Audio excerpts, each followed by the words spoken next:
Épisode numéro 201, un épisode tout à fait habituel, classique, vous allez voir.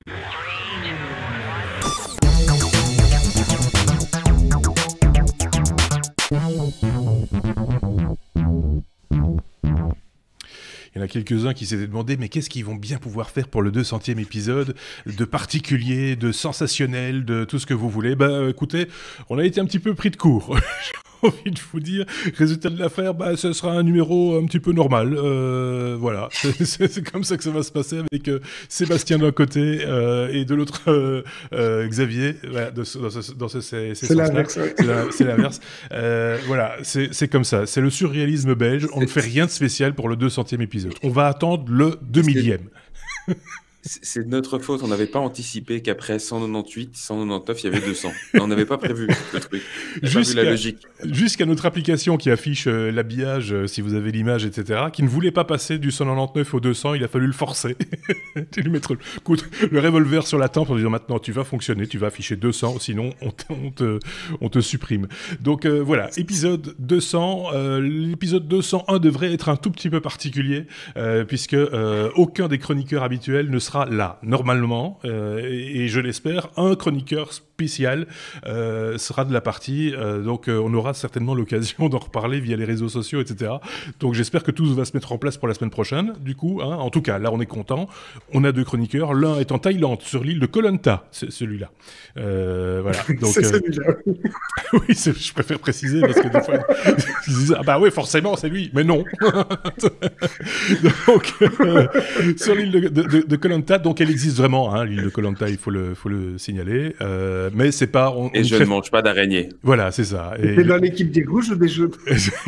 Et il n'a pas d'immunité, il n'a rien, c'est juste d'une banalité crasse, là aussi, donc voilà, c'est notre chroniqueur Globetrotter, ça on en avait déjà parlé. Xavier, lui, il est dans la grande banlieue bruxelloise, comme d'habitude, c'est très exotique aussi, mais lui, c'est du côté culinaire qu'il traite, qu'il ajuste son exotisme, j'ai envie de dire. Hein. J'ai vu passer quelques photos. Effectivement, vu que c'était le nouvel an vietnamien hier, eh ben, voilà, j'ai fait les petits plats.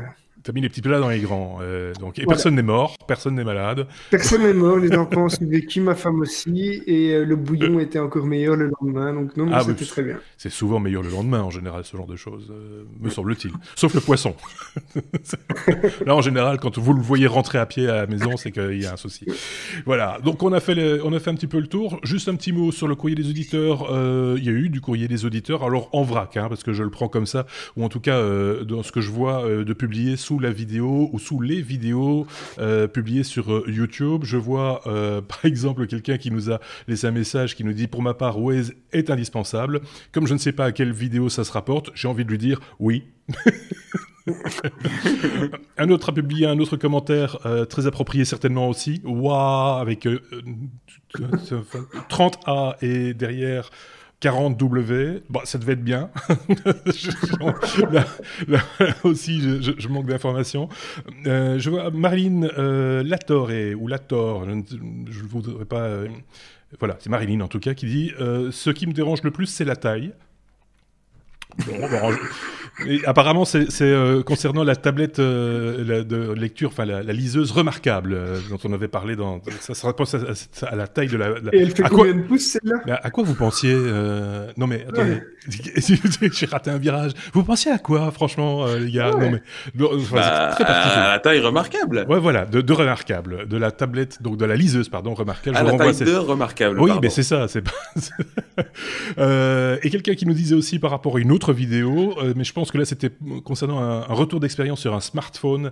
Je me demande si c'était pas le OnePlus 5, quelque chose comme ça, très objectif. Pourquoi vous ne faites pas tous les smartphones? Vous ne le faites pas pour tous les smartphones, merci.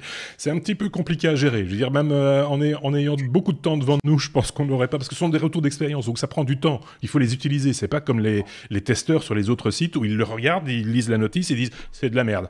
Et donc non, nous on les utilise les appareils que l'on présente. Et donc forcément plus de 2 par an, c'est un petit peu compliqué quand même parce qu'il y a un budget derrière. C'est déjà pas mal. Hein. C'est déjà pas mal, hein. Ouais.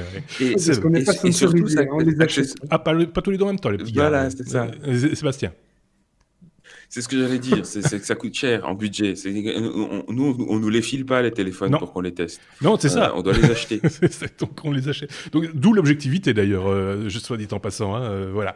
Voilà pour ce qui s'agit des commentaires. En tout cas ceux que j'ai épinglés. Moi, j'ai vu que il y en avait d'autres également sur le blog lestechno.be. Il y en avait un petit peu partout, via les réseaux sociaux également. Merci encore pour les pouces levés. Merci à ceux d'entre vous qui s'abonnent, que ce soit à nos podcasts sur les plateformes de podcasts habituelles ou à notre chaîne YouTube. Vous êtes évidemment les bienvenus. C'est notre seul salaire, j'ai l'habitude de dire, et c'est la vérité. Je vous propose d'entamer tout de suite notre abécédaire. Avec la lettre A comme Android, avec une bonne nouvelle, et ça c'est le genre de nouvelles vraiment qu'on aime bien, de nouvelles fonctionnalités pour sourds et malentendants ont été présentées. Je pense que c'est Xavier qui nous en parle. Ouais. Effectivement, moi, c'est des news que j'aime bien, qui montrent que les technologies ne servent pas juste à faire du gadget et autres, et qu'on peut rendre le quotidien plus agréable pour certaines personnes. C'est un des credos dans ma boîte. Ici, on a 2 nouvelles fonctionnalités qui sont lancées, donc comme tu l'as dit, pour les sourds et malentendants. La première s'appelle Live Transcribe, et en fait, elle permet de retranscrire en temps réel une discussion sous forme de texte qui va s'afficher sur l'écran du smartphone. Pour le moment, il y a 70 langues qui sont prises en charge et il y aura des fonctionnalités d'accessibilité qui vont pouvoir être paramétrées depuis la barre de fonction, par exemple la taille de la police, le fait d'avoir un thème sombre ou clair pour ajuster le contraste, ce genre de choses. Et Google a déjà annoncé que d'un point de vue respect de la vie privée, on pouvait être assuré qu'il n'allait enregistrer ou stocker ni le texte ni le son, malgré que la connectivité à Internet soit nécessaire, ce qui est évidemment pour analyser la voix, comparer ça et pouvoir le retranscrire par la suite. Donc pour le moment, c'est pas encore offline comme fonctionnalité, mais ça pourrait le devenir. C'est une évolution assez classique, puisqu'on connaissait déjà avec Skype, par exemple, la traduction en temps réel, des choses comme ça. Donc c'est une chouette avancée. Oui. C'est une chouette avancée. Non, je pensais que tu allais réagir. Non, mais c'est parce que moi, je trouve ça génial. Enfin, moi, quand les technologies, comme on l'a dit au départ, servent à ce genre de choses, je trouve ça génial. Ce qui m'inquiète un petit peu toujours, c'est que derrière ces innovations, etc., il y a aussi pas mal de comment je vais dire, ça dérape de temps en temps, quoi. Et ça, je trouve ça toujours un petit peu dommage. Voilà. Mais là, pour le coup, cette news-là, voilà. Juste une petite parenthèse, parce que c'est quelque chose que j'ai vu passer sur Twitter. Alors, je ne sais pas si on a eu confirmation de cette histoire-là, avec la Nest, le système de surveillance Nest, où Google a annoncé qu'elle serait compatible Google Home. Alors, les gens ont dit, mais il n'y a pas de micro, normalement, dans Nest. Ah ben si, on ne vous l'avait pas dit. En fait, il y a un micro dedans. Alors, je ne sais pas si c'est la réalité ou pas. Si c'est vrai, c'est quand même culotté. Sébastien. Oui, attention que c'est pas pour le Nest thermostat, non. ni pour le Nest, ni pour le détecteur de fumée. C'est pour la caméra de surveillance, oui, le truc de surveillance environnementale, quoi. Voilà. Donc là-dedans, effectivement, il n'était pas prévu qu'il y ait un micro. En tout cas, c'était pas indiqué dans la spec sheet officielle. Ouais. Et puis, en fait, ils ont dit si, il y en avait un, mais il était désactivé. Et là, avec une simple mise à jour logicielle, pouf. Oui. Ça va c'est quand même un peu... On se demande ce qu'ils vont encore activer après. Oui. Et donc, la deuxième fonctionnalité qu'ils ont annoncée, c'est la fonctionnalité Sound Amplifier, donc qui va permettre de modifier le son afin de le rendre plus facilement perceptible pour les malentendants. Donc, le but n'est pas d'augmenter le volume, mais de jouer sur le son pour pouvoir le rendre plus audible. On sait qu'il y a... Enfin, tu connais ça mieux que moi, Marc, mais il y a moyen de jouer sur les fréquences, etc. Ouais. Il y a moyen de jouer sur les fréquences, sur la dynamique du son, du son également, pour la rendre plus intelligible. C'est des astuces dont on sert énormément publicité. Quand les gens se plaignent en général que la publicité à la télévision va plus fort que le reste, en fait, au niveau strictement des niveaux, c'est le même. Mais c'est plus intelligible, voilà. Et donc ici, si ça sert à ça, c'est encore mieux. Ouais. Et ici, comment est-ce qu'ils vont faire ça? Donc, il faudra utiliser des écouteurs ou bien des casques filaires. Donc ça va être obligatoire. Et on va pouvoir faire même un paramétrage différent entre les 2 oreilles. Donc, on va vraiment pouvoir adapter ça. Alors, les fonctionnalités vont être disponibles dans la prochaine mise à jour du Pixel 3 et via le Play Store, mais seulement pour ceux qui ont Android Pie 9, pour le Sound Amplifier. L'autre, donc Live Transcribe, va être disponible en bêta, même pour les gens qui sont sur Android, une version précédente d'Android. Donc, voilà, des chouettes fonctionnalités, c'est des choses qui améliorent le quotidien de pas mal de monde et on peut pousser ça. Oui, bien sûr. Et on ne peut que faire un pouce levé là aussi. Hein. Quand il s'agit de technologie comme ça, c'est vraiment bienvenu. Sébastien, je ne sais pas si tu avais un truc à rajouter ou pas. Non, je crois pas. Il a pas l'air. Non. Bon, d'accord, ok. On peut passer à la lettre suivante, du coup. B comme bêtise. Ça me rappelle la chanson de... Je ne sais plus comment elle s'appelait. C'est pas grave. Bêtise, non pas les bonbons, hein, on parle de vraies bêtises, de couillonnade, quoi. En gros, c'est un truc belgo-belge. J'ai envie d'une fois le dire, en plus, pour nos amis français et suisses. On a un drôle de pays, quand même, hein, il faut bien le dire, mais je compte sur Sébastien pour vous expliquer ça. Alors, effectivement, ça aurait pu être B comme Belgique, mais j'ai préféré B comme bêtise parce que là, franchement, ils abusent. Oui. Donc, comme vous le savez certainement, la 5G est la prochaine génération de technologie GSM et c'est en cours d'implémentation, ou en tout cas de version dans pas mal de pays. La Belgique n'échappe pas à la règle et il y avait le 6 février dernier une commission de concertation qui était censé qui s'est réuni pour les conditions des enchères pour l'attribution des bandes de fréquences. Donc, pas seulement pour la 5G d'ailleurs, mais pour toutes les bandes de fréquences, mais incluant celles maintenant qui vont être ouvertes pour la 5G. Le souci, c'est que cette réunion s'est conclue sur un échec total, puisque il était question de décider notamment de la répartition des revenus liés à cette licence entre le fédéral et le régional. En Belgique, il faut le savoir, il y a un gouvernement fédéral, et puis ensuite, chaque région a son propre gouvernement. Et donc, il y a des questions régulièrement qui reviennent sur la table de qui fait quoi et qui gagne quoi, etc. etc. Et là, en l'occurrence, les régions n'étaient pas satisfaites avec l'ancienne clé de répartition qui était en gros, si mes souvenirs sont bons, 80% pour le fédéral, 20% pour les régions. Les régions ont dit non, on veut plus cette fois-ci. Et puis, si on n'a pas plus, eh ben, on bloque tout. Et donc, plutôt que de toucher 20% vite, ils ont préféré ne rien toucher en espérant toucher un peu plus tard. Ouais.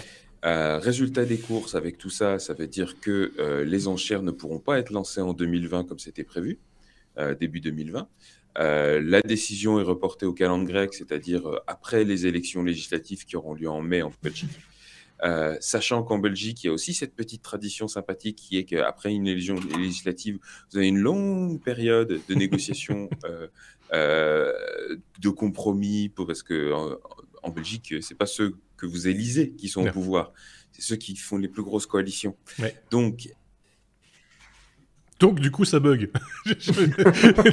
donc, du coup, Seb, regardez, Seb, là, il s'est frisé juste au moment où il voulait rajouter un truc. C'est bien dommage, parce que l'explication, elle tenait bien la route, parce que il faut dire un truc. Si vous avez compris comment fonctionne la Belgique, c'est qu'on vous a mal expliqué. C'est comme ça que ça se passe en général, parce qu'on a une politique un petit peu particulière, même si je pense que nos amis suisses peuvent un peu comprendre, parce que voilà, c'est une confédération en Suisse, donc ils peuvent un peu comprendre les différents niveaux de pouvoir. Pour un Français, c'est un petit peu plus compliqué à concevoir, et donc voilà. Et donc, du coup, on a perdu un petit peu Sébastien, c'est assez dommage. On va essayer de le décoincer. Ce qui n'est pas évident, hein, voilà. Ça peut arriver de temps en temps, depuis Koh-Lanta, qu'on se retrouve comme ça bloqué sur une plage, abandonné. Donc on a bien expliqué donc, les différents niveaux de pouvoir, de difficultés qu'on peut rencontrer en Belgique. Et donc le résultat, c'est que pas de 5G pour la Belgique pour l'instant. C'est pas à l'ordre du jour, quoi. C'est ça. Voilà, donc de toute façon, ça devra attendre après les élections. ça devra attendre même après la formation du nouveau gouvernement. Sachant qu'une fois que la décision aura été entérinée en commission de concertation, ça doit encore passer devant le gouvernement, au Parlement et tout le bazar. Donc, on n'est pas sorti de l'auberge. Et derrière ça, une autre conséquence de ça, c'est que en général, quand ces enchères sont ouvertes, ça donne l'occasion aussi à de nouveaux acteurs de se présenter sur le marché, éventuellement. Sauf que là, on n'est pas prêt d'avoir un 4e opérateur en Belgique. Non. Parce que ça aussi, c'était un des enjeux. Faut se souvenir que pour les Français savent très bien, le jour où Free est arrivé sur le marché, ça a débloqué pas mal de choses. Et chez nous, on n'a toujours que 3 opérateurs qui sont vous, Orange et Proximus, donc l'opérateur historique. Et c'est tout. Et donc une concurrence très faible, des forfaits qui coûtent la peau des fesses. Et on attend avec impatience et la 5G et un autre opérateur. Et tout ça n'est pas prêt d'arriver. Tout ça à cause encore une fois, l'administration. Oui. Juste pour préciser une chose, c'est que partout, dans tous les pays européens où il y avait 4 opérateurs, il y en a un qui se retire après un moment parce que ça devient très très vite invivable manifestement au niveau économique, parce que c'est quand même de lourds investissements chaque fois pour chaque opérateur, à terme en tout cas. Et donc, c'est bon, le 4e opérateur, même s'il était un petit peu attendu pour faire concurrence, ça aurait fait le jeu, entre guillemets, des clients que nous sommes, hein, mais d'un point de vue plus global, c'est pas totalement tenable manifestement. Xavier. Ce qu'il y a aussi, c'est qu'on n'a que 3 opérateurs, mais on a 3 opérateurs, mais pour un petit pays. Tout petit. Donc forcément, donc la part du gâteau est moins grande pour chacun.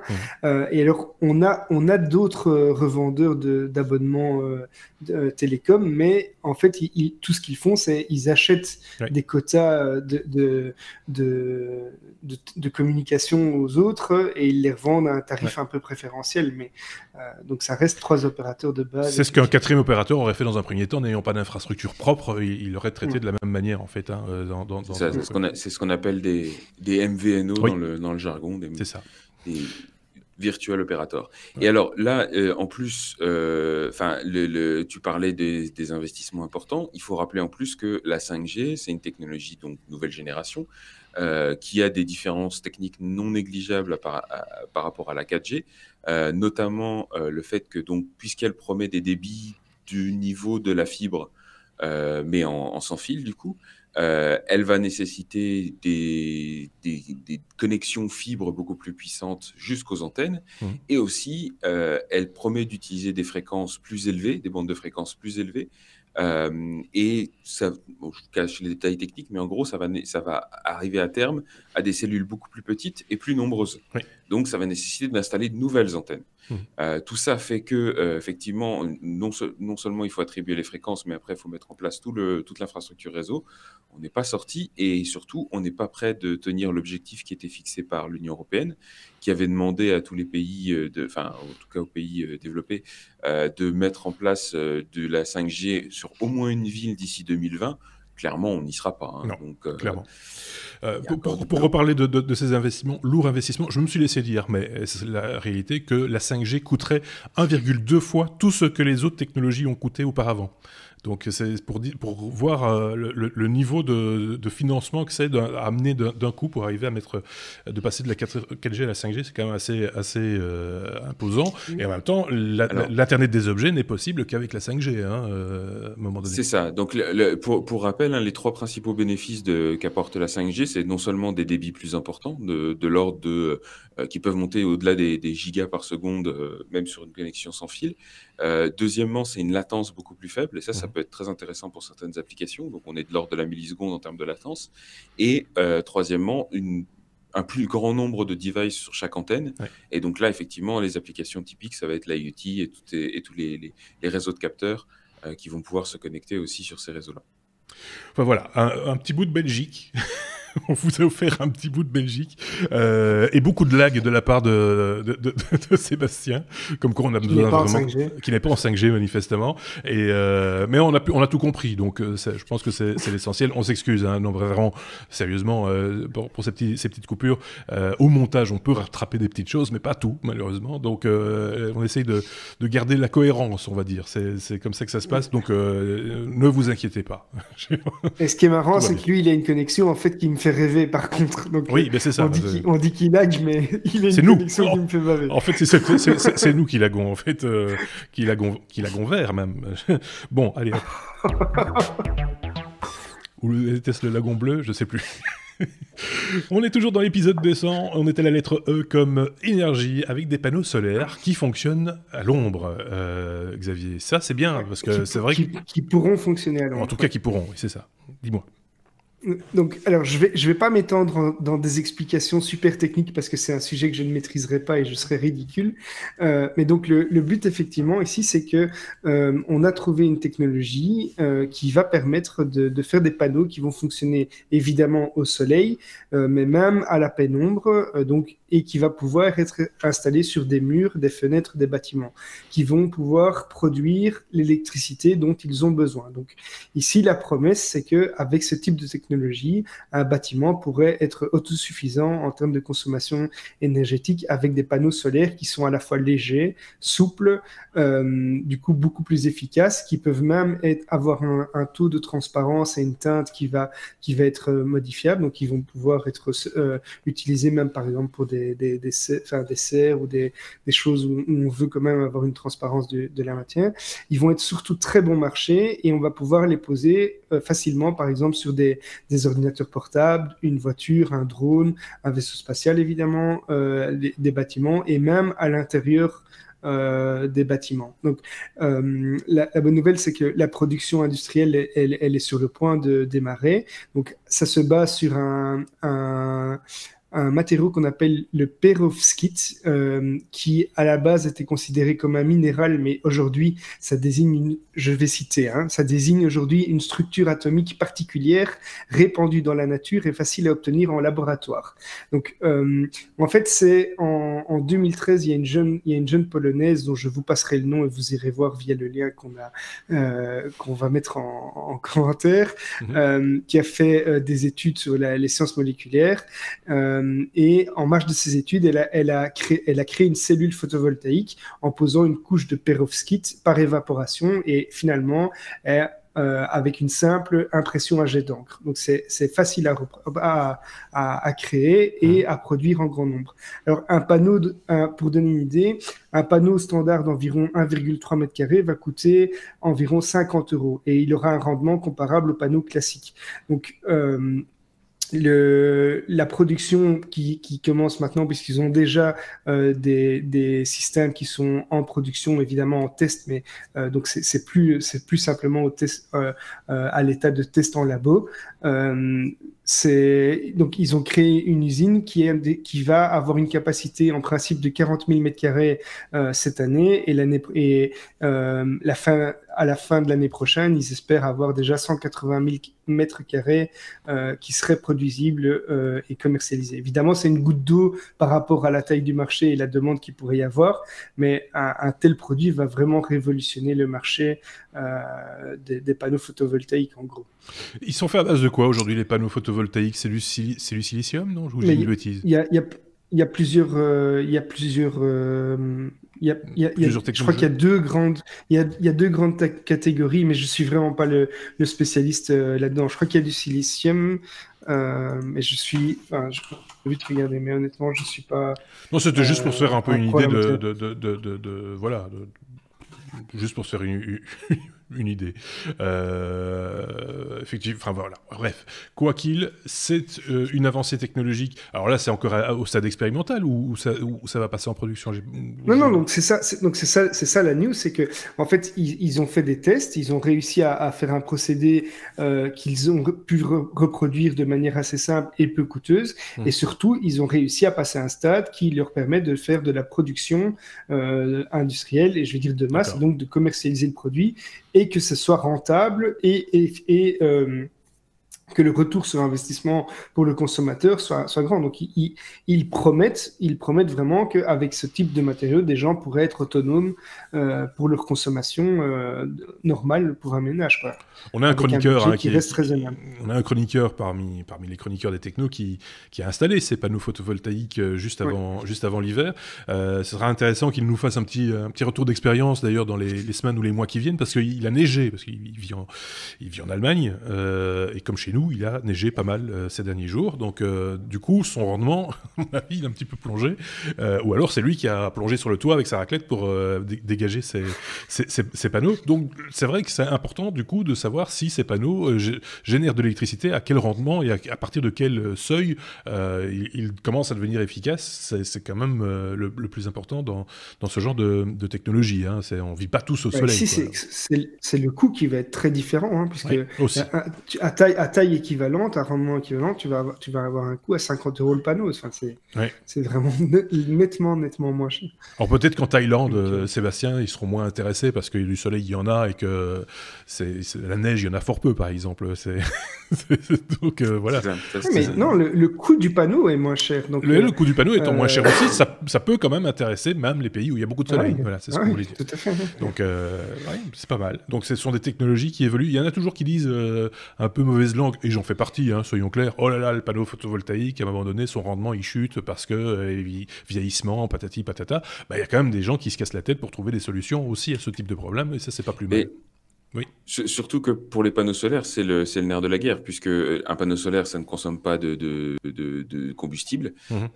Donc l'intégralité du coût, elle est en amont, elle est au moment de l'achat des panneaux solaires. Oui. Et donc le calcul de la rentabilité se fait uniquement sur le coût d'achat.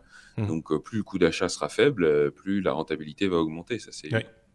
Oui, et puis à un moment donné, il faut que ce soit rentable. Et donc plus le rendement, on va dire, du panneau est important, plus vite on le rentabilise aussi. Enfin, tout ça va de pair. Hein, on va pas réinventer la roue ici, pas tout de suite. Ah! C'était l'anniversaire de Facebook aujourd'hui. Ils se sont fait tailler des costards. Encore. F comme Facebook. On va vous proposer un bonus, parce qu'il y a des choses à dire quand même autour de Facebook. Donc on va vous proposer un bonus en marge de cet épisode 200.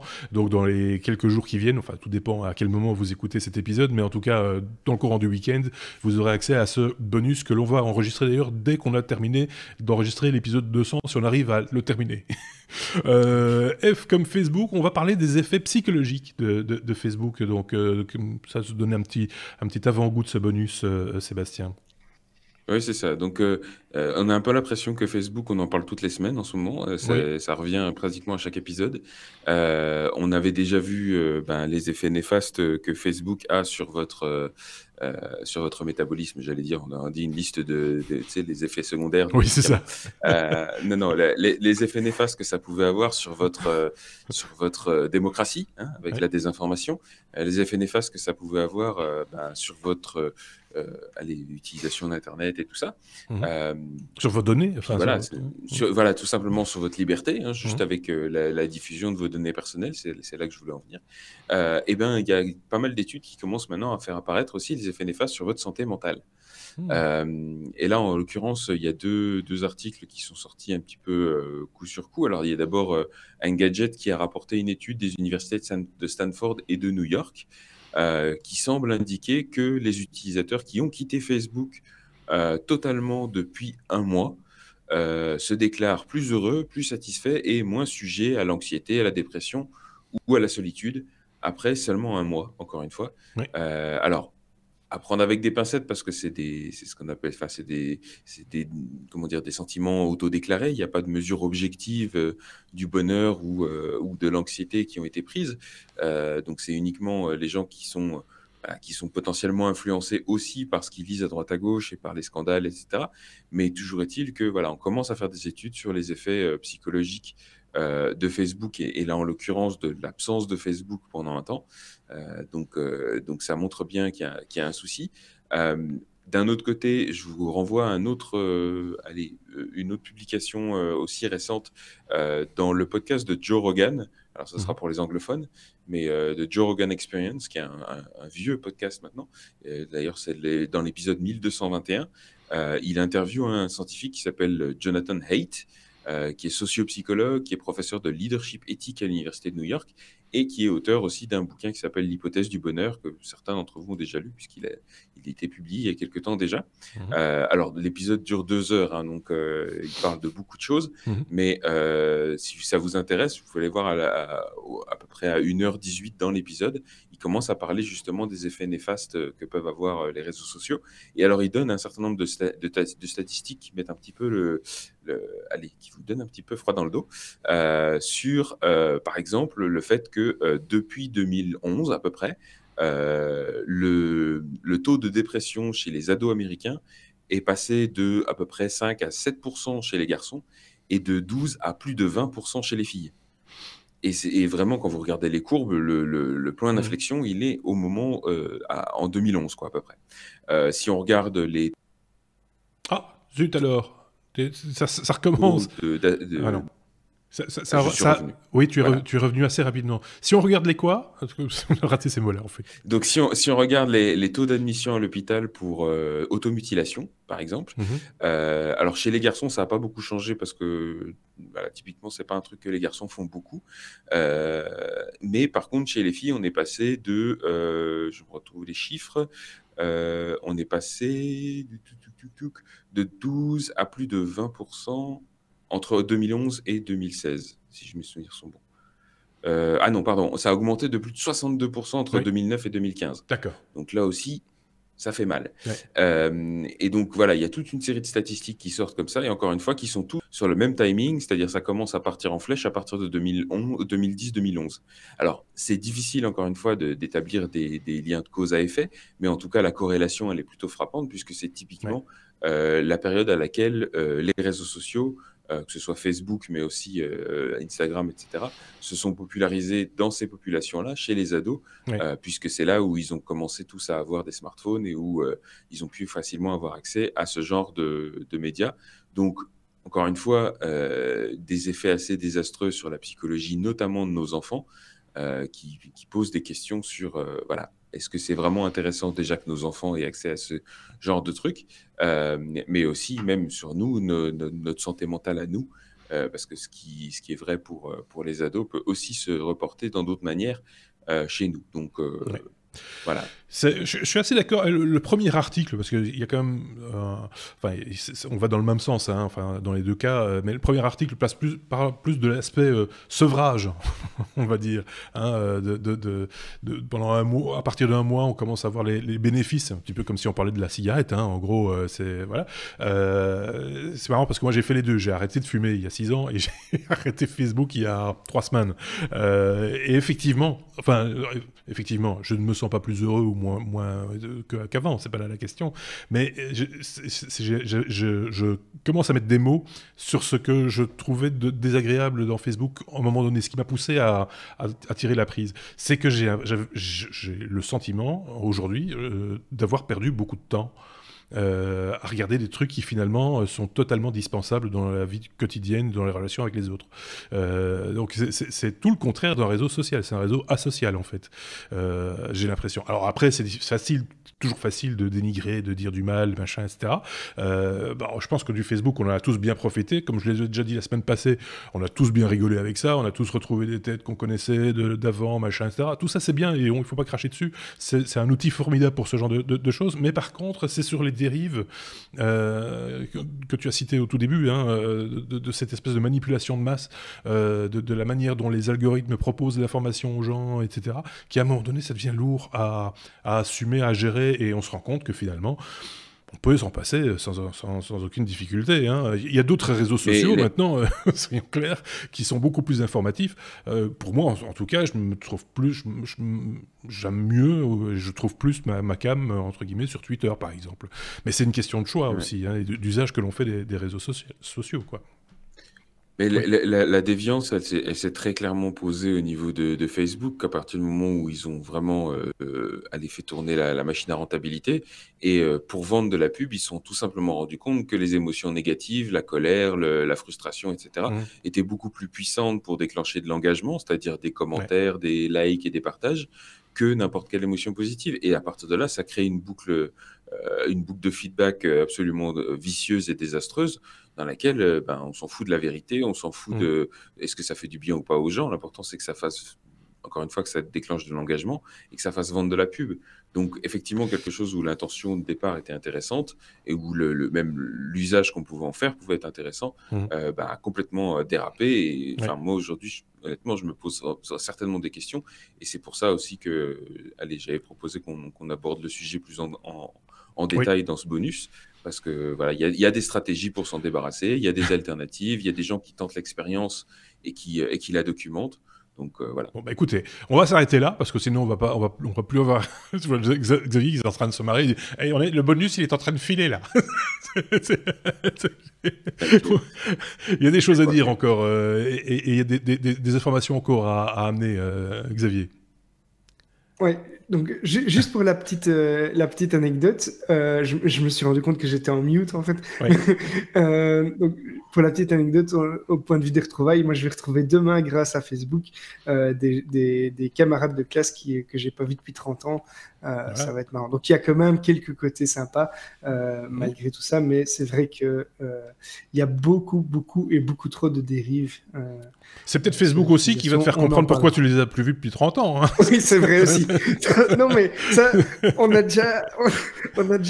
rigolé parce qu'il y a des anecdotes déjà qui sont marrantes. Voilà. Mais des fois, on se perd on se perd des fois de vue pour de mauvaises raisons. Hein. Simplement, voilà, les petits accidents de la vie, machin, etc. On est content de se retrouver. Des fois, il y a de bonnes raisons à ça et c'est bon aussi de se le rappeler de temps en temps. Mais oui, bon, voilà, après, c'est chacun voit c'est juste une retrouvaille et c'est sûr que ça, voilà, il y a peut-être de nouvelles amitiés, il y en a peut-être d'autres où tu te diras, voilà, je les ai plus vus et ils m'ont pas manqué, quoi. Mais après, voilà. Non, bien sûr. Enfin, on y reviendra. Le fameux bonus est à venir, donc on va s'arrêter là parce que sinon, on n'a pas ce sujet. Mais dès qu'il y a ce sujet, directement, ça part en vrille. On va parler un peu de génétique avec la lettre G. G comme génétique. Il y a des sites de généalogie qui se servent de la génétique, qui aident la police, paraît-il.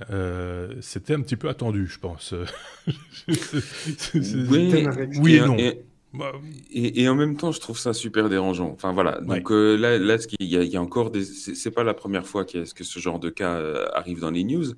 Mais ici, c'est donc la semaine dernière, des détectives de Portland dans l'Oregon ont résolu un cold case de vieux de plus de 40 ans grâce à l'aide d'une société donc spécialisée dans la généalogie et l'analyse de profils génétiques qui s'appelle Parabon Nanolabs, avec lesquels ils travaillaient déjà, donc la police travaillait déjà pour en fait essayer de déterminer des caractéristiques physiques à partir d'un profil génétique. Donc ça leur permettait en gros d'alimenter probablement les portraits robots et ce genre de choses. Donc, essayer de déduire une couleur de cheveux, une couleur d'yeux à partir juste d'un profil génétique, par exemple. Et là, ils leur ont demandé un coup de main parce qu'ils avaient encore les données génétiques d'un suspect pour encore une fois un cas qui remonte en l'occurrence à 1979. Il s'agissait du meurtre d'une étudiante de 20 ans qui n'avait pas été résolu. Et là, en gros, ils ont fourni ce profil génétique à Parabon et ils ont demandé à comparer, en gros, avec la base de données de profils génétiques qui était disponible publiquement sur un site qui s'appelle GED Match et qui permet typiquement aux gens de retrouver leurs proches voilà. Et ce qu'ils ont fait, c'est que grâce à des comparaisons de profils, et donc évidemment le profil génétique du meurtrier ne se retrouvait pas directement dans la base, mais par contre par proximité génétique et par analyse en gros de similarité dans les profils, ils ont retrouvé peut-être le frère, le cousin au 3e degré, l'oncle, etc. Et donc par rapprochement, ils ont émis une hypothèse sur un suspect potentiel. Ils ont évidemment pu interroger la famille, puisque dans ces bases de données, vous retrouvez les noms et les coordonnées des différentes personnes qui mettent leur profil à disposition. Et ils ont pu interroger la famille, demander du coup une trace ADN, peut-être un cheveu ou que sais-je, de la personne. Et puis ils ont comparé avec le suspect et bingo, c'était bien lui. Alors, vous allez me dire, ouais, chouette, on a résolu le cas et du coup, on va pouvoir enfin porter plainte contre le monsieur. Sauf que le monsieur, c'était un gars qui avait déjà été condamné pour un autre meurtre dans les années 90, et tant et si bien qu'il avait été déjà exécuté au Texas pour ses autres meurtres. Donc, en fait, le cas, c'était juste un autre meurtre sur la tête d'un serial killer qu'on avait déjà identifié. Mais toujours est-il que voilà, la méthode utilisée pose question. C'est déjà plus ou moins la même méthode qui avait été utilisée en début d'année, je crois, pour retrouver celui qu'on avait appelé le Golden State Killer. Et puis il y a eu d'autres cas comme ça. Plus récemment, il y a aussi, je crois que c'est Engadget, voilà, qui avait révélé BuzzFeed, qui avait révélé un autre cas qui avait été résolu avec l'aide de Family Tree DNA. Oui. Qui avait aussi mis à disposition sa base de données pour le FBI. Donc voilà, ce genre de cas se multiplie. Alors eux, ils disent Family Tree DNA, par exemple, dit non, mais nous on est dans les clous, c'est bon. On avait laissé une clause assez large dans nos conditions d'utilisation, donc les gens étaient prévenus que peut-être un jour on l'utiliserait ça pour ça. N'empêche que voilà, c'était pas un truc qui avait été anticipé par les gens qui avaient mis leur profil génétique à disposition. Ça pour moi, c'est Oui, non, et surtout, il y a moi, pas c'est faux. c'est juste une enquête. Donc, Ouais. il n'y a pas encore eu un mandat, il y a la police qui enquête sur des cas et qui demande accès à ce genre de données. Donc c'est un petit peu tendancieux quand même. Ce qui pose question, c'est que pour la première fois, ce sont des sociétés privées qui vendent des informations à des agences gouvernementales dans le cadre d'enquêtes, etc., sans qu'il y ait nécessairement l'application d'une note de la part d'un juge, par exemple. On a besoin d'informations, on va les acheter à telle société qui a une base qui est exponentielle, parce que même s'ils n'ont pas relevé tous les ADN de tout le monde, ils ont, si vous avez participé au truc, un peu de l'ADN de vos parents et un peu de l'ADN de vos enfants, puisque voilà, et donc par recoupement, ils ont beaucoup plus de monde dans leur fichier qu'on ne l'imagine.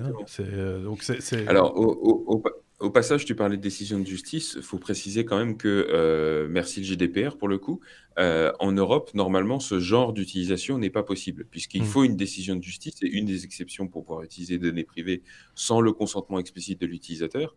Il faut une décision de justice pour pouvoir faire ce genre d'utilisation. Donc là, le GDPR nous protège un petit peu mieux que la législation américaine. Xavier. Moi, ce qui me choque vraiment, c'est la revente en fait des informations pour ce genre d'utilisation, parce que ça ne m'étonne pas du tout. Par contre, le fait que la justice ou cette fois-ci, c'est moi qui ai été coupé. Non, on t'entend toujours. Houston. Là, maintenant, c'est nous qui l'avons perdu. Donc, on va attendre qu'il revienne gentiment. Mais je vois un peu vers quoi Xavier vous voulez aller. En même temps, c'est vrai que quand on parle du big data, des data, on parlait de Facebook il y a un instant, qui se servent de nos data. Là, par contre, ce sont clairement des data qui sont super intéressants à plein de niveaux. Oui, mais bon, comme tu dis, là, ce qui est vraiment tendancieux, c'est que c'est pas seulement tes datas qu'ils utilisent, c'est ce qu'ils peuvent en déduire sur tes proches. Donc, c'est des gens qui ont absolument pas participé au truc, qui n'ont pas du tout donné leur accord pour que leur profil ADN soit stocké dans une base de données ou quoi, et qui se retrouvent mêlés à des trucs. Enfin, je sais pas comment la famille du gaillard qui avait été condamné à mort a réagi, mais enfin, ça doit être choquant quand même de te dire attends, vous avez utilisé mes données pour retrouver un de mes proches. C'est quand même assez perturbant, je trouve. Oui. Et encore une fois, on va jouer sur l'affect, on va jouer sur l'émotionnel. Donc on va dire oui, vous vous rendez compte, c'est des cas de viol ou de meurtre, c'est grave, etc. Oui. Ouais, enfin bon, ils peuvent faire ça pour ça, ils peuvent faire ça pour des meurtres plus petits, sur simple demande d'une entreprise privée, etc. Enfin, ça ouvre des portes qui sont assez inquiétantes. Et encore une fois, tout ça sans consentement explicite de la personne. Donc, c'est un petit peu limite. Et donc, ça pose question à tous ceux qui voudraient faire le test, parce qu'on parle de test ADN récréatif. Hein, c'est ça l'idée. Hein, oui, c'est ça, à la base. La plupart de ces sociétés, c'est pour faire des recherches d'origine, c'est pour pouvoir dire j'ai 14% de sang amérindien, ou j'ai telle probabilité de développer telle ou telle maladie. Ouais, super, bonne nouvelle. Mais au-delà de ça, enfin Avec, voilà, tout- c'est avec pas tous les scandales qui peuvent s'entourer de ce genre de trucs aussi, on a vu des gens se faire amputer, se faire opérer de choses préventivement, alors qu'on s'était gouré en plus de résultats. Enfin, c'est des trucs vraiment, des situations complètement critiques. On rigole pas, hein. Aux États-Unis, il y a des gens qui vont jusqu'à dire bah oui, moi j'ai autant de pourcentage de risque de faire un cancer du sein, par exemple, bah, je vais me les faire enlever préventivement. Et les médecins sont Ouais. d'accord pour ça, et ils vont dans ce sens-là aussi. Enfin, tout ça, c'est quand même des trucs complètement fous, quoi. Il y a des cas où les risques sont tellement élevés que ça se justifie. Tu parlais de cancer du sein, etc. Il y a Oui. des prédispositions génétiques là pour le coup qui sont vraiment assez importantes. Et allez, les études ont montré que il valait mieux effectivement passer par pardon, je sais plus comment ça s'appelle. Bref, par une ablation des seins que de prendre le risque de développer un cancer Ouais. avec tous les risques de C'était peut-être pas le métastases bon qu'il peut y exemple, avoir. mais il y a des gens qui se sont fait mutiler Effectivement. pour de mauvaises raisons, quoi. Parce que, voilà, Ouais. à un moment donné, c'est pas parce qu'on a l'indice dans son ADN que pour autant on va développer la maladie. Voilà. Du côté du frigo, il y a toujours Xavier qui est gelé. Ce qui est un vrai problème, hein. Soyons très très clairs, parce que normalement la suite du programme, c'est lui qui nous la propose. Donc, et on n'a pas de nouvelles pour l'instant, donc si ça se trouve, il n'a plus Internet à la maison, ce qui serait quand même fort étonnant. Mais donc, on attend patiemment qu'il revienne. En attendant, on papote un petit peu. Le sujet suivant, il est sur le feu, mais je vous ai dit, hein, c'est Xavier qui... Ah ben voilà Xavier qui revient. C'est quand même magnifique. Ah ben voilà, on a eu un droit à un beau putain en plus. C'est pas grave, c'est un podcast, c'est de la radio libre, c'est du vrai. J'ai dit lutin. J'ai fait de la radio libre et je n'ai jamais dit putain à l'antenne. Par contre, ici, là, je me suis rattrapé pour le coup. Je ne savais pas que j'étais à l'antenne. Hein, donc voilà, après un petit reboot des familles, Xavier est de retour. Donc on a conclu le sujet génétique. On a bien compris ce que tu voulais dire, Xavier. Et je pense qu'on a été complètement dans le sens dans lequel tu voulais qu'on aille. En plus, bien. Sauf si tu voulais rajouter un truc, mais je pense que il risque d'y avoir un problème de redite à un moment donné, parce qu'on a quand même bien causé pendant que tu rebootais ton modèle. Okay. Donc on va passer à la lettre suivante. Ah bah oui, merci Proximus. On va croire que c'est le sponsor des technos, pas du tout. On est à la lettre K comme Kids, et ça tombe bien que tu reviennes, Xavier, pour parler de YouTube Kids, qui est disponible en Belgique depuis hier ou avant-hier, enfin depuis cette semaine en tout cas. Ça a fait la une, entre guillemets, la une. En tout cas, c'est passé dans les journaux télévisés, à la radio, etc. Certains sites mainstream, on va dire, en ont parlé également de cette news. Voilà, il n'y a plus besoin de moi, c'est tout. Merci, au revoir. Donc, en gros, voilà, effectivement. Donc, YouTube Kids est disponible en Belgique, c'est officiel. Donc, pour rappel, ce produit a été lancé aux États-Unis il y a 4 ans. C'est devenu une des applications les plus populaires d'ailleurs sur le marché. C'est vraiment fort utilisé. Et ça arrive en Belgique, donc c'est un téléchargement gratuit pour rappel. On peut l'utiliser sur les smartphones, les tablettes, les PC, les télévisions en utilisant Chromecast, Apple TV, une console de jeu, même les Smart TV. Et en gros, il y a quelques fonctionnalités. Donc, c'est évidemment du contenu familial qui va être trié par 4 catégories, c'est-à-dire une console de jeu, 4 catégories. Donc, ça va être les émissions, la musique, ou bien apprendre et découvrir. Donc, ça, c'est vraiment 4 catégories qui sont dans la recherche pour les vidéos. Évidemment, il mise sur la facilité d'utilisation, donc il y a des images qui sont plus larges, un design qui est très coloré pour les enfants, avec des icônes qui sont vraiment faciles d'utilisation. Même pour les enfants, ils vont utiliser la recherche vocale pour que ceux qui ne savent pas encore écrire, évidemment, puissent l'utiliser aussi.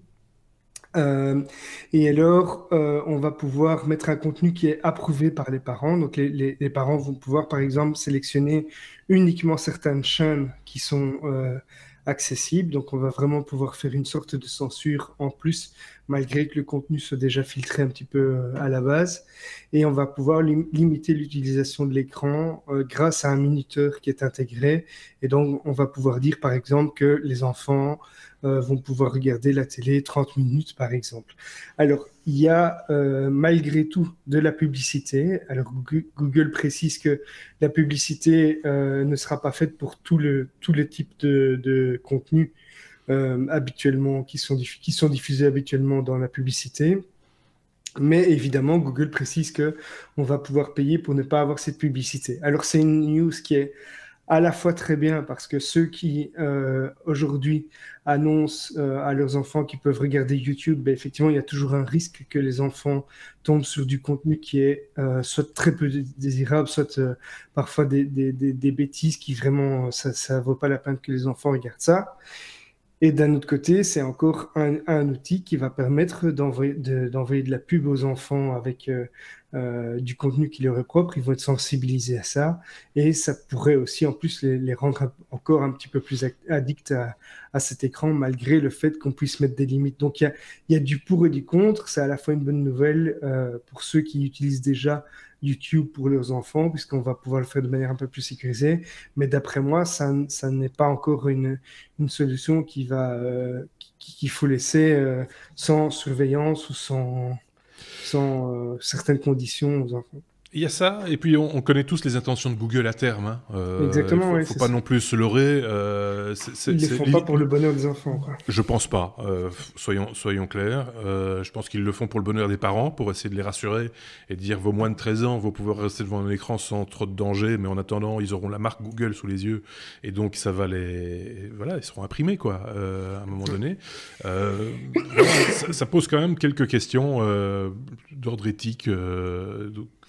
Voilà, on n'est pas tous obligés de taper dans les mains en disant super, il y a un truc pour les enfants. Je pense que les parents peuvent aussi un petit peu organiser le contenu de leurs enfants à leur guise sans avoir l'aide nécessairement de Google d'une manière ou d'une autre. Et juste une petite parenthèse, après je donne peut-être la parole à Seb s'il a un truc à rajouter là-dessus, mais je voyais un gamin de 12 ans à la télévision qui disait, l'air un peu blasé comme ça, ouais c'est pas mal, mais il n'y a pas tous les youtubeurs hein, dedans. Donc, vous voyez, donc moins de 13 ans du coup, et il avait déjà vu manifestement un paquet de trucs sur internet, hein, donc voilà, mais il était quand même content parce qu'il y avait des dessins animés, et donc là on retrouvait un enfant beaucoup moins blasé devant la caméra, ce qui était plutôt rassurant quelque part aussi. Sébastien. Oui, non, il faut juste se souvenir qu'il y a encore, je crois que c'était il y a moins d'un an de ça, il y avait eu tout un scandale avec ces chaînes qui créaient du contenu spécialement dédié aux enfants, tout en n'étant pas du tout dédié aux enfants, mais juste pour les faire cliquer et rentrer dans leur flow de navigation, pour maximiser les vues et donc maximiser les revenus publicitaires, tout en ayant des contenus carrément douteux. Effectivement, ces contenus-là sont pas du tout curés, sont pas du tout sélectionnés, alors que dans YouTube Kids, a priori, il y a des équipes d'humains qui passent sur la validation de ces contenus-là. Donc, c'est une mesure à minima. Évidemment, il va pas y avoir tout dedans. C'est évident que on peut pas tout mettre dedans humainement, c'est pas possible, vu la quantité de contenu qui est créé tous les jours sur YouTube. Mais d'un autre côté, effectivement, ça pallie aux faiblesses de certaines maisons dans lesquelles les enfants sont juste mis devant YouTube et laissés à naviguer librement comme ça dessus. Il faudra peut-être mieux les mettre sur YouTube Kids, évidemment, que sur le YouTube classique. À défaut, c'est mieux ça que de les laisser en totale liberté, on est bien d'accord, hein, soyons clairs, c'est pas non plus question de tirer systématiquement à boulet rouge sur un GAFAM, hein, c'est pas ça l'idée, c'est qu'on ne se fait pas beaucoup d'illusions non plus sur les intentions de ces entreprises, sur leurs intérêts sur le moyen ou le long terme, d'ailleurs. Voilà. Ok, bon, je pense qu'on a tout dit. On peut passer à la suite ou... Oui, hein, oui. Le mot de passe le plus cher du monde, j'ai l'impression, ou en tout cas l'un de ceux qui vaut le plus, 190 millions de dollars. M comme mot de passe, c'est Xavier qui nous en parle. C'est pas mal, hein, 190 millions de dollars, ça fait un peu rêver. Et en gros, c'est une plateforme d'échange de crypto canadienne qui s'appelle Quadrija CX, qui doit à ses clients 190 millions de dollars parce que le fondateur est décédé l'année dernière. Et pas de chance, la plateforme, il y avait un petit mot de passe qui avait accès à tout. Et c'était la personne décédée qui avait ce mot de passe et qui ne l'a communiqué à personne d'autre. Et donc, plus personne ne peut avoir accès à cet argent. Donc, c'est le patron, il s'appelle Gerald Cotton, qui est mort de la maladie de Crohn apparemment en décembre. Il avait le contrôle de la solution de stockage. Et aujourd'hui, les clients, ils peinent à avoir accès à leur argent. La plateforme essaye de trouver des moyens pour rembourser ses clients. La femme, elle possède l'ordinateur portable. On sait que c'est c'est dessus, mais le disque dur a été crypté, il n'y a pas le mot de passe, il n'y a pas la clé de récupération. Il y a un expert en sécurité qui a été recruté pour essayer de récupérer le contenu, mais ça n'a pas marché. Et aujourd'hui, l'entreprise, elle envisage de vendre sa plateforme d'exploitation pour rembourser les utilisateurs. Apparemment, il y a plusieurs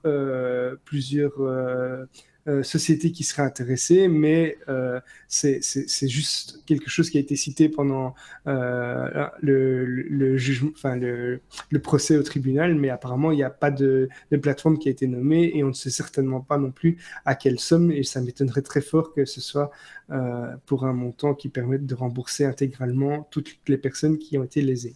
À ceux qui penseraient, après on va donner la parole à Sébastien parce qu'à mon avis il y a des trucs à dire sur ce sujet, mais à ceux qui se poseraient la question, normalement on ne meurt pas de la maladie de Crohn, on meurt des suites éventuellement de la maladie de Crohn. Oui, ce qui tente à penser, c'est une des conséquences, enfin c'est une conséquence, ce qui laisse penser que le décès du monsieur serait relativement inattendu. C'est pas comme une longue maladie qui traîne et auquel on se doute qu'à un moment donné ça s'achèvera malheureusement comme ça. Mais là, le côté inattendu peut être expliqué. Expliqué, c'est pas une maladie dont on meurt normalement. On en souffre beaucoup, mais on n'en meurt pas normalement.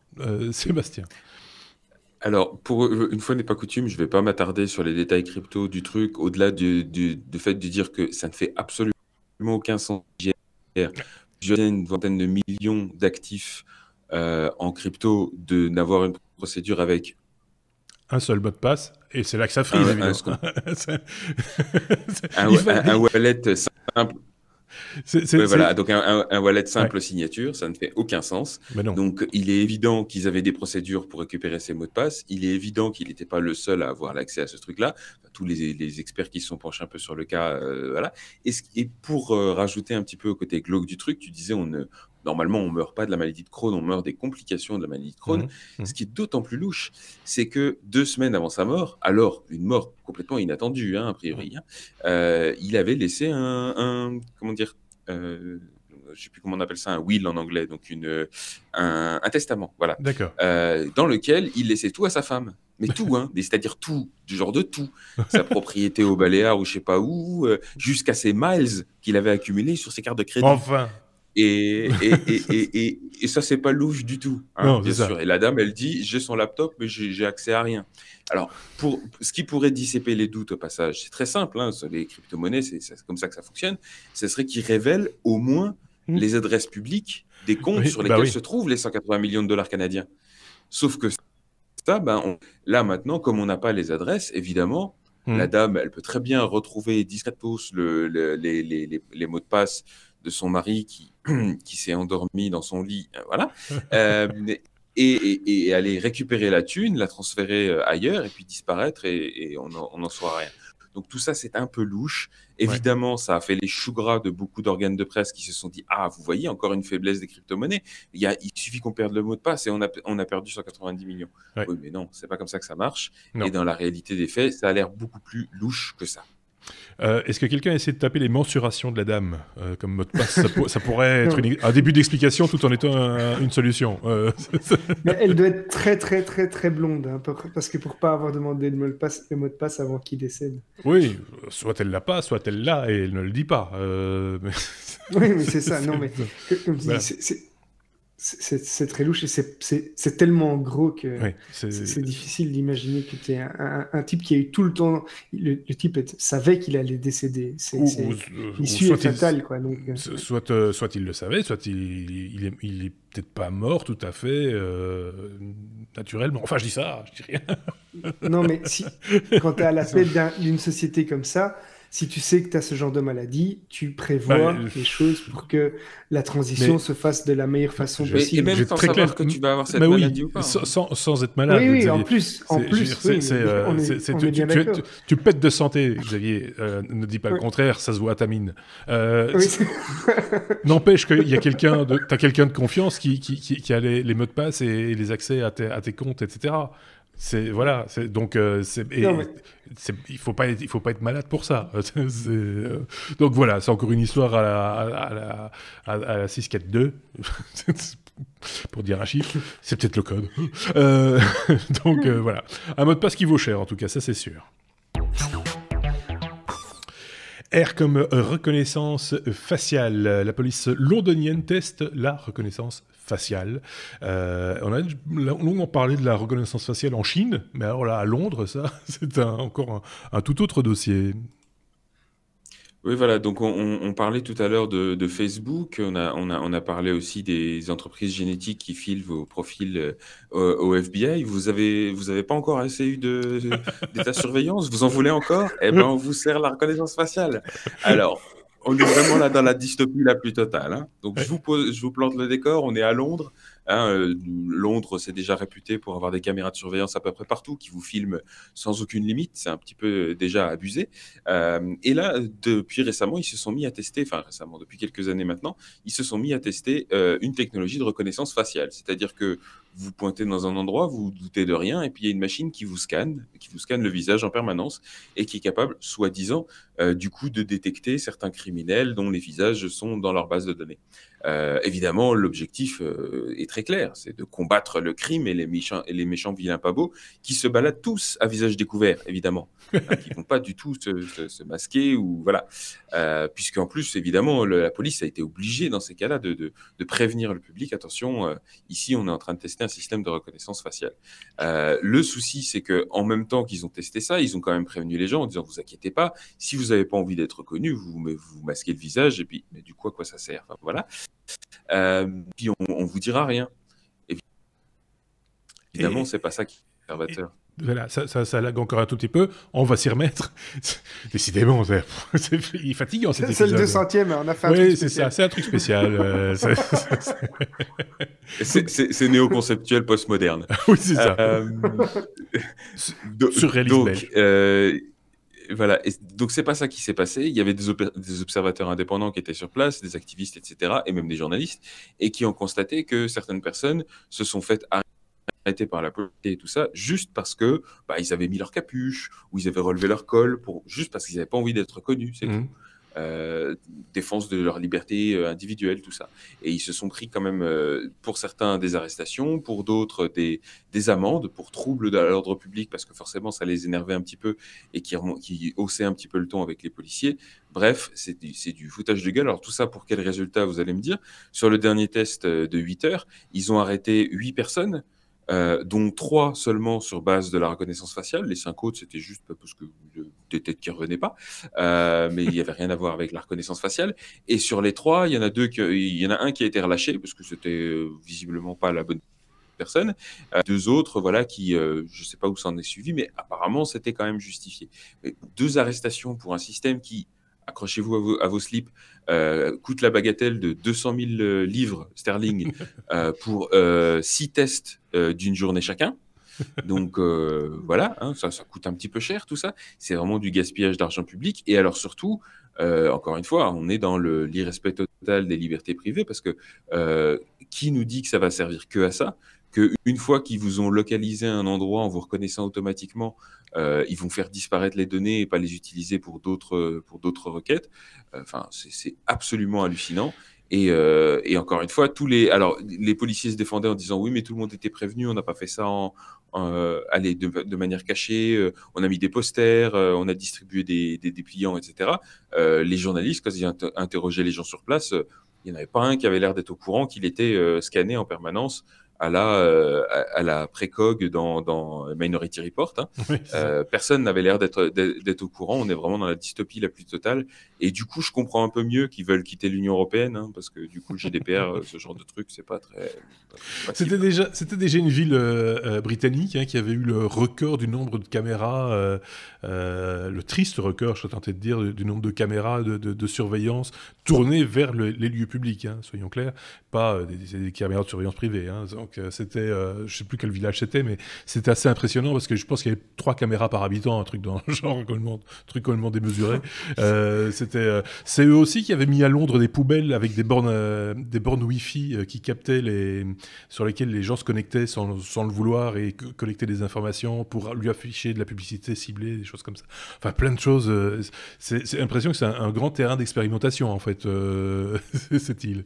Voilà, et Et le pire là-dedans, c'est que ça se fait, enfin, quand après ils font un micro-trottoir, ils vont interroger un petit peu les gens. Il y a une vidéo, vous verrez sur le site de The Independent, quand les gens sont interrogés, ils ont l'air contents pour la Ouais, plupart. Ils disent ouais, ben, c'est normal, vous comprenez, mon bon monsieur, avec toute cette violence et ces kidnappings et ces c'est le méchants problème. Ouais. meurtriers, il faut bien sécuriser le truc. Donc, ils sont en train de donner toute bénédiction, non seulement à la mise en place de ce genre d'outils, mais aussi à leur légalisation.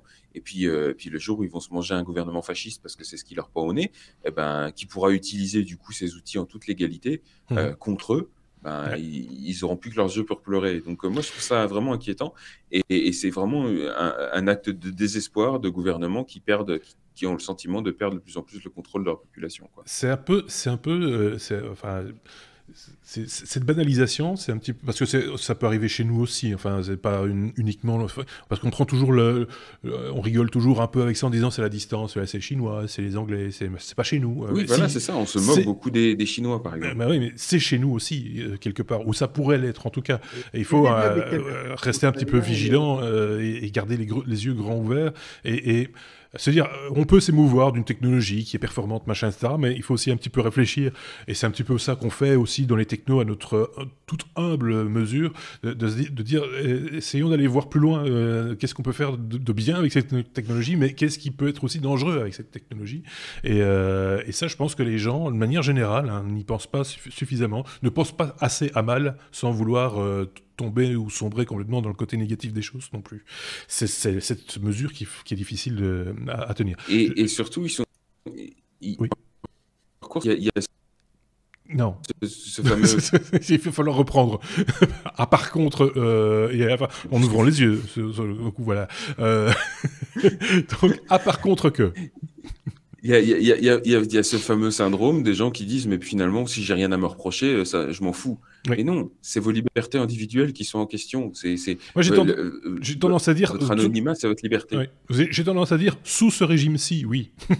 Parce que voilà, c'est vrai, mais c'est comme ça. Xavier, tu voulais rajouter un petit truc que j'avais entendu, non? Ou pas? Oui. Non, mais je disais, Ah. chez nous, on a déjà des caméras qui sont installées. Donc finalement, la reconnaissance faciale, ce n'est qu'une mise à jour logicielle à rajouter à ces caméras. Hein. Donc on y est, quoi. On y est. Mais avec une différence notable, c'est que quand ces caméras ne se contentent que d'accumuler des données, ce qui nous sauve finalement, c'est leur incapacité à les processer Oui. et la nécessité de mettre des opérateurs humains. Donc ça limite physiquement leur capacité à détecter les gens. C'est qu'il doit y avoir des physionomistes qui se trouvent derrière la caméra, qui sont obligés de regarder un écran à la fois. Et ça limite la capacité d'automatisation. À partir du moment où vous avez une intelligence artificielle qui fait de la reconnaissance faciale automatique, ça démultiplie leur capacité de détection de manière, encore une fois, orwellienne, quoi. C'est juste affolant. C'est juste du temps de calcul et des processeurs et la puissance de calcul. On commence de plus en plus à l'avoir, hein, soyons clairs. Ok, tout ça est super rassurant. Je suis content. Allez, un peu de légèreté dans cet épisode. C'est un petit peu pesant. On est tous espionnés. Ah, je viens de me faire agresser par mon smartphone. On va parler un peu de podcast. C'est surtout une info qui fait intéresser les podcasteurs, à mon avis. Mais ça a le mérite d'exister. C'est Spotify qui fait ces petites emplettes pour justement investir dans le podcast. C'est qui s'y colle? C'est Seb de nouveau. Hein. Ouais, donc Spotify, on rappelle, hein, c'est le leader, on va dire, dans tout ce qui est streaming de musique, même encore devant Apple, puisque en termes d'abonnés, ils sont à quasiment 100 millions d'abonnés, alors que Apple vient de dépasser les 50 millions. Donc voilà, même si les revenus de chez Apple sont un petit peu plus élevés. Enfin bref, cette semaine, la surprise a été qu'ils ont racheté deux entreprises avec une réputation assez importante dans le monde du podcast. C'est d'une part Gimlet Media, qui est un studio de production de podcasts, qui produit des podcasts comme Startup, Science VS, Homecoming ou encore The Pitch, qui sont assez populaires. Et d'autre part, la société qui s'appelle Anchor, et qui, elle, produit une application, donc là on est plus dans l'infrastructure, qui permet de faciliter la création, la diffusion et la monétisation de podcasts.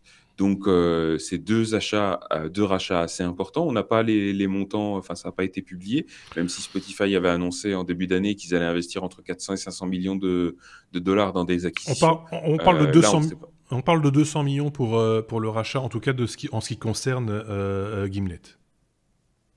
En tout cas, c'est quand même assez important. Parce que Gimlet revendique aussi un nombre de téléchargements assez impressionnant. Et donc, voilà, c'est surtout ça qui intéresse, à mon avis, Spotify, c'est de récupérer à son compte des abonnés. Mais pour les mettre, si c'est pour les mettre derrière un paywall, est-ce que c'est encore du podcast ? C'est la question qu'on peut se poser. C'est ça. Donc, c'est effectivement le principal intérêt pour eux, c'est qu'ils ont remarqué, notamment en commençant à intégrer des podcasts justement dans leur plateforme déjà depuis l'année dernière, ils ont remarqué que les consommateurs de podcasts avaient tendance à consommer 2 fois plus d'audio, de manière générale, que les utilisateurs, enfin que ceux qui n'écoutaient pas de podcast. Donc pour eux, l'intérêt aussi, c'est de se servir des podcasts aussi comme un produit d'appel pour rajouter de la valeur dans leurs abonnements et donc augmenter leur chiffre d'affaires. Là, le bénéfice est clair. Par contre, si effectivement la crainte qu'on peut avoir par rapport notamment à Gimlet Media qui produit des podcasts assez populaires et assez réputés, c'est que si ça devient une exclusivité Spotify, là, évidemment, ça va un petit peu à l'encontre de l'esprit du machin au départ. Et surtout, la question qui se pose derrière, c'est pour tous les producteurs de podcasts. Enfin, moi-même, mon podcast, le Proof of Cast, il est sur Spotify. Si Spotify commence à faire des revenus en partie grâce à ma contribution sans me reverser un copec, là, je suis plus tout à fait d'accord non plus. Donc, et ce ne serait pas le seul à le faire, mon bon ami, parce que quoi que tu le veuilles, sans le vouloir, tu retrouves ton podcast référencé par des applications payantes ou qui mettent de la pub en pré-roll devant ton contenu sans t'en parler, sans te reverser un seul copec, comme tu disais.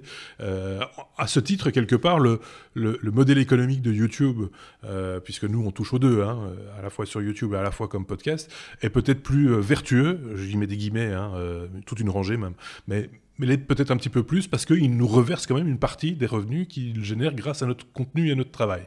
Donc voilà, par contre, ce sera peut-être pas le cas de Spotify. Pareil pour Anchor, c'est un hébergeur, donc il pourrait très bien le mettre aussi derrière un paywall, sans aucune difficulté. C'est un clic, en gros, pour eux.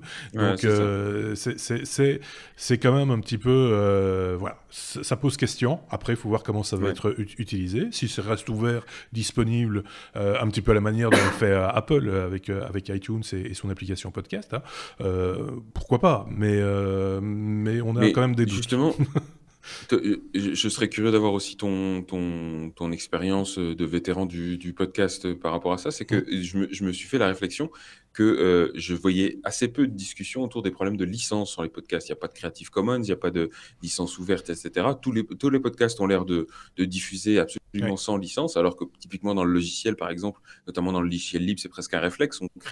On publie un référentiel, un repository GitHub, on met directement une GPL dessus ou quelque chose pour le protéger. Il n'y a pas du tout cette culture-là dans le monde du podcast. Dès le départ, il n'y a pas eu cette culture, en fait. C'était directement... C'est une conversation, le podcast. Donc, en plus de ça, c'était créé, imaginé à une époque où on commençait à faire on faisait du blogging déjà, donc on savait que c'était des paroles qu'on diffuse et puis voilà, sans chercher nécessairement à en tirer des bénéfices économiques ou quoi que ce soit. C'est juste de l'échange, de raconter des histoires, etc. Et donc forcément, il n'y a pas cet aspect-là, cette notion. Elle est apparue un petit peu curieusement via iTunes, où à un moment donné, on a retrouvé le truc Creative Commons ou pas, ou copyright. Donc ça reste flou. Et pour beaucoup de gens qui créent des podcasts, c'est pas trop leur préoccupation première quand ils créent leur podcast, c'est de créer d'abord, c'est de pouvoir le mettre en ligne, et de le distribuer, d'être écouté, etc. Et finalement, on se rend compte par la suite qu'on a les mêmes préoccupations que des médias classiques. Quoi qu'on en dise, mais on voudrait s'en détacher, mais non, on a les mêmes préoccupations. Quand on voit par exemple que certaines plateformes de podcasts, copient votre fichier audio pour le mettre sur leur propre serveur, en plus dégradant en passage la qualité audio du truc. Vous n'avez plus la main sur votre média, donc vous n'avez même plus la possibilité de le dépublier. à un moment donné, de dire je me rétracte et je le dépublie, voilà. Non, parce qu'il reste à disposition, parce qu'on ne s'est jamais posé ce type de questions jusqu'à aujourd'hui, en gros, depuis que ça commence à se développer sérieusement dans les pays européens, etc. Je pense qu'aux États-Unis, ils ont une autre vision de la chose qui est, c'est plus lié à l'aspect culturel, entre guillemets, des gens qui sont sur Internet depuis longtemps et qui font des podcasts depuis longtemps et qui considèrent que le simple fait de « c'est moi qui en cause et donc ça suffit à dire que ça m'appartient », il y a l'aspect... la dominance du personnage qui parle, qui rentre en ligne de compte, alors que chez nous, on a plus tendance à s'effacer derrière notre contenu. Je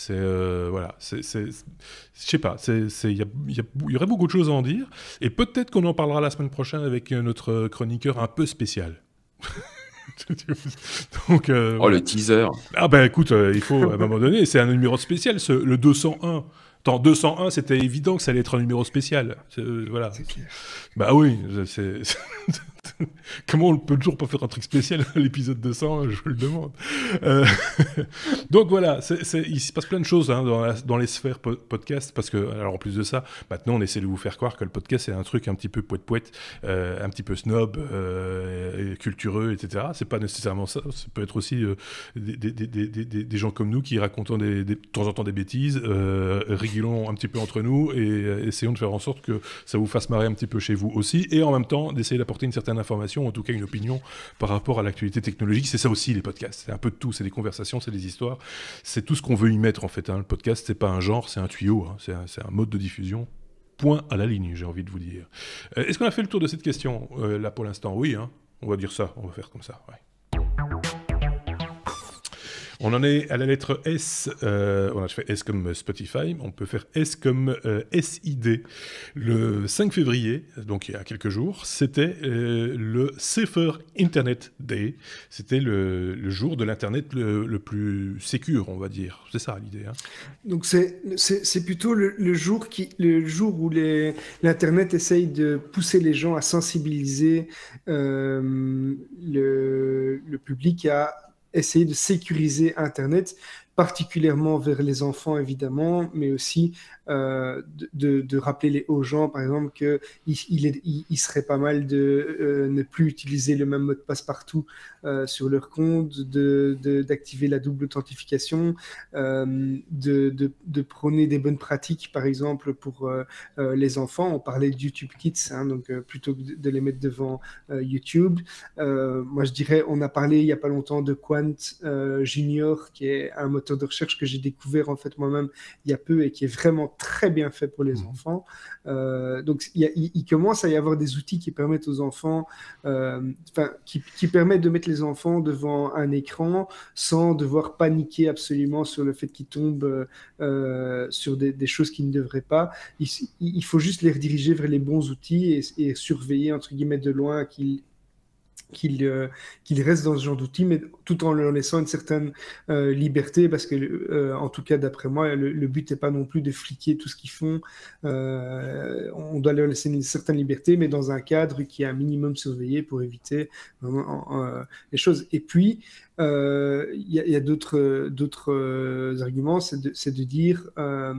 on doit les éduquer justement à prévoir le cas où ils tombent sur des choses sur lesquelles ils ne devraient pas, ou bien ils sont confrontés par exemple au sexting, c'est-à-dire des personnes qui vont commencer à les aborder par messagerie et se faire passer pour d'autres personnes, donc pour obtenir des choses qu'ils ne devraient pas. Et donc tout ça, ce jour est là pour célébrer et mettre en avant le fait de conscientiser les gens sur le fait qu'il faut essayer de sécuriser Internet un maximum, que ce soit adulte ou enfant.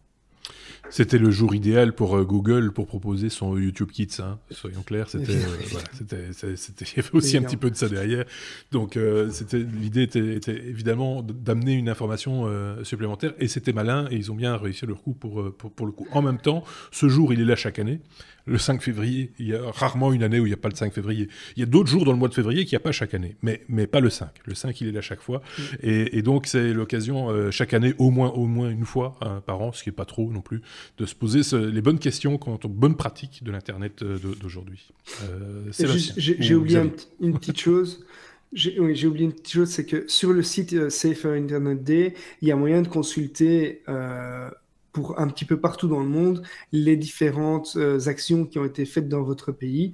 En Belgique, par exemple, il y a notamment un site web qui va essayer de pousser les gens selon leurs fonctions, donc qu'ils soient professionnels du multimédia, qu'ils soient dans le gouvernement, enseignants ou bien simples citoyens. Ils proposent une charte et certaines démarches à faire pour sécuriser un petit peu plus Internet dans leur entourage. Ouais. Pas mal. C'est un truc à rajouter peut-être, non?